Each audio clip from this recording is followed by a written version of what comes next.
सर्दियों की एक अंधेरी रात थी। पूरे गांव में हो का आलम था। दरख्तों की शाखें तेज हवा से टकराकर एक अजीब सी आवाज पैदा कर रही थीं। गांव के एक कोने में वाक़े पुराना सुनसान घर बरसों से वीरान पड़ा था। लोग कहते थे कि वहां कोई साया रहता है। बच्चे तो दौर बड़े भी उसके करीब जाने से घबराते थे। मगर एक दिन गांव में एक अजनबी आया जिसका नाम फैजान था। वो एक मुहक्किक था जो प्रासरार जगहों के बारे में तहकीक करता था।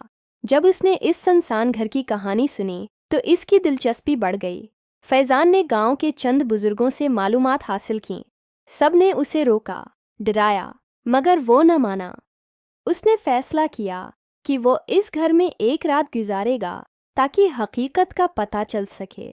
अगली रात वह अपने कैमरे, मुशाल और नोटपिक के साथ इस घर की तरफ रवाना हुआ। गांव के सब लोग घरों में बंद थे। वो तन्हा घर के दरवाजे पर पहुंचा।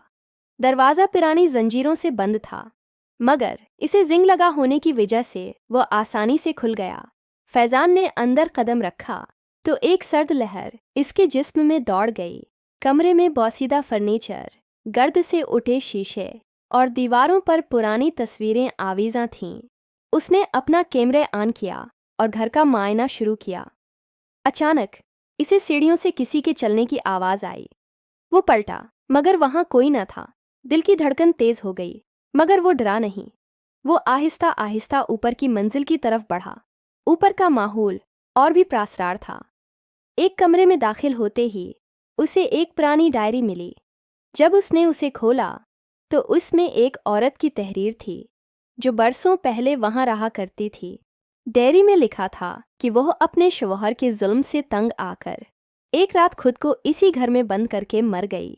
अचानक कमरे की खिड़कियां खुद ब खुद बंद हो गईं। मिशाल बुझ गई और एक नर्म सी सरगोशी सुनाई दी। मेरे दुख को दुनिया जाने। फैजान ने घबराकर डायरी बंद की और भागने लगा, मगर जब नीचे पहुंचा तो दरवाज़ा बंद हो चुका था। इसने चीखना शुरू किया, मगर आवाज़ बाहर ना जा सकी। अचानक कमरे की दीवार पर लगी एक तस्वीर हिलने लगी। इसके पीछे एक खुफिया दरवाज़ा था। वो हिम्मत करके अंदर दाखिल हुआ तो वहाँ एक छोटा सा कमरा था जहाँ एक पुराना संदूक रखा था। इसने खोला तो इसमें इस औरत की बाकियात, ज़ियोरात और वो खत मिला जो इसने कभी किसी को भेजना चाहा था। फैजान ने अगली सुबह वो खत और डायरी गांव के चौधरी को दी।